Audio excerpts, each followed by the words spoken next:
Yo iba a hablar de un episodio bastante curioso que sucedió en la rebelión jordanista. Para que nos enteremos, para ponernos en la época, digamos, Ricardo López Jordán era un oficial, un general, el lugarteniente y hombre de confianza de Urquiza. Sí, señor. Que lo había acompañado durante muchos años, inclusive en la batalla de Caseros estuvo. Que se sintió totalmente traicionado. Y se sintió traicionado porque el mitrismo invadía las provincias y fusilaba a federales. Mire que el mitrismo no lo va a perdonar. Sí, ¿no?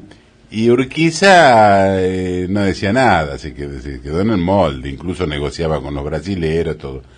Y en Paysandú muchos federales querían cruzar y Urquiza tampoco. Entonces empezó a resentir la relación entre ambos. Cuando sucede la guerra de Paraguay, convocaban a las tropas y hubo varias provincias que se negaban. Sí, incluso en la misma en el mismo Entre Ríos hubo varios batallones que al enterarse que iban contra Paraguay se dispersaron, incluso imitaban el aullido de lobos y de perros para ponerse de acuerdo y se rajaban. Entonces incluso ahí Urquiza le dice a López Jordán, le manda una orden para que convoque a las tropas en un lugar determinado, y López Jordán le contesta: nunca, general, dice, la gente está dispuesta a ir al norte, al sur, dice, a pelear contra los porteños o los macacos, pero no ir hacia arriba, dice, que porque consideran que Paraguay es un pueblo hermano.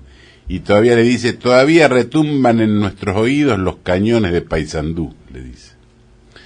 Entonces, ¿qué pasó? En un momento determinado, unos partidarios de López Jordán toman la determinación de exigirle a Urquiza que se autoexilie y que deje, digamos, el poder, digamos, y se autoexilie incluso en Europa. Entonces van al Palacio de San José, Urquiza los ve llegar y se quiere defenderse con armas y lo matan. Entonces lo eligen de gobernador a López Jordán. Pero el gobierno nacional, que estaba a cargo de Sarmiento, era presidente de Sarmiento, le manda directamente el ejército de línea.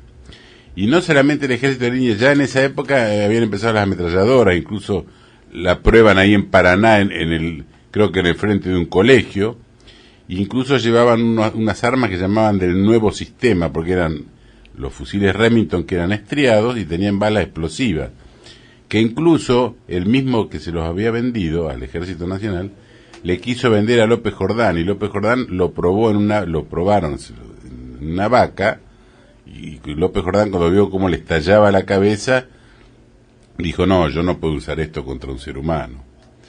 Ahora, vos fijate, los federales, como era López Jordán, que eran supuestamente los bárbaros, cómo actuaban en relación con los supuestamente civilizados que mandaba Sarmiento, ¿no? Entonces, yo iba a relatar un episodio que sucedió en la batalla de Don Gonzalo, que fue una de las tantas batallas que hubo, porque hubo 3 rebeliones, que era vencido López Jordán y se pasaba el río Uruguay y después volvía, la armaba de nuevo. Hubo muchas batallas durante varios años. Pero el 9 de diciembre de 1873 se produjo la batalla de Don Gonzalo, porque estaba ahí al costado de un arroyo.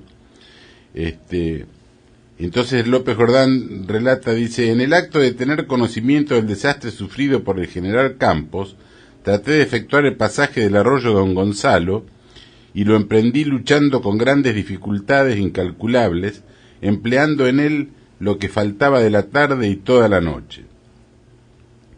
Entonces el 9 de diciembre del 73 empieza la batalla a la media tarde, y el Ejército Nacional lanza un primer ataque con la artillería. Los federales, digamos, los jordanistas, resisten durante varias horas, que incluso lo obligan al general Gainza a replegarse. Este general Gainza es el que nombra a Martín Fierro, que dice un ministro, dice que viene un Don Ganza, le dice, Y Martín Fierro en Triste dice que trae cañones con más rayas que un cotín por las estrías, sí.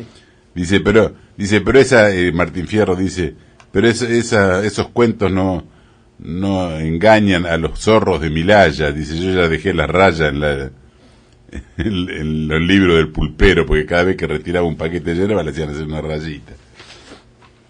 Entonces, López Jordán relata, dice, 4 pequeños batallones estaban sufriendo el fuego nutrido y mortífero de 4 grandes batallones de línea enemigos, armados de rico armamento del nuevo sistema y arrojándonos millares de balas explosivas. Los batallones enemigos que se refiere era el propio Ejército Nacional, ¿no?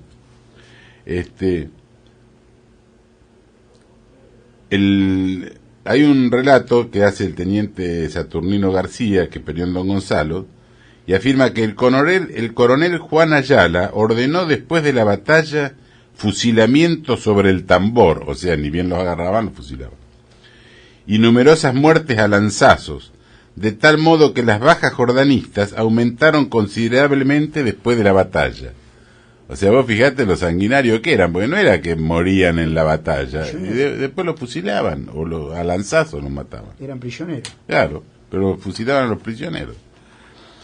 Hay un entrerriano que se llama Domingo Tarragona, que le manda una carta abierta a Sarmiento, fechada el 10 de diciembre, dice: los sucesos de San Juan concluyeron con Cepeda y Pavón sin otro recuerdo que aquel célebre parte del general Sá, dando cuenta de las numerosas víctimas que había hecho a lanza seca, mientras que los de 1870 y 1873 dejaron cubierto el suelo entrerriano de sangre humana, cuyo olor mortífero aún tiene oprimido nuestros pulmones, y órdenes en que está patente el deseo de venganza, como aquellas sus cartas al gobernador Gelabert de Corrientes para fusilar y matar sin forma de juicio a todos los que fueran jordanistas, y que Gelabert, en un momento lúcido, parece que tuvo hasta la repugnancia de ejecutar.